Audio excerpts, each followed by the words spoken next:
ఇక్కడ ఎవరమి మన జీవితాల ద్వారా దేవుని నామానికి అవమానం తేవాలని వచ్చామా? ఎవరు ఆశబలం? ఇన్ఫాక్ట్ ప్రార్థన చేస్తాం, దేవా నీ నామానికి అవమానం తెచ్చాలనుకుంటే నన్ను ముందే తీసే ప్రభా. మనం ఆశపడము దేవునికి అవమానం తేవాలని, కానీ దేవుడితో మన జీవిత ప్రయాణం వెళ్ళినప్పుడు మన క్యారెక్టర్, మన హృదయం సరలేకపోతే అపవాది నిశ్చయంగా అడ్డదారి, తప్పుదారి కొడతాడు ఎక్కడో చోట. అపవాదికి మన బలహీనతలకు అనుమతిస్తే మన బలహీనత, always trauma, we emphasize the word trauma, గాయములు, హృదయంలో గాయములు.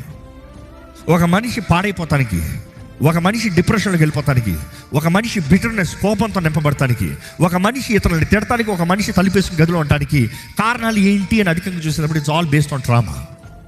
ఏదో ఒక సంగతి, ఏదో జరిగింది, ఏదో ఒక మాట అన్నారు, ఏదో ఒక పరిస్థితి, క్రియ అలా జరిగింది, 10 మంది ముందు అవమానం జరిగింది, లేకపోతే 10 మంది ముందు తిట్టారు, లేకపోతే నీకు ద్రోహం చేశారు, ఏదో నీ జీవితంలో కలిగిన గాయాన్ని బట్టి ఆ అన్రిజాల్వ్డ్ ట్రామా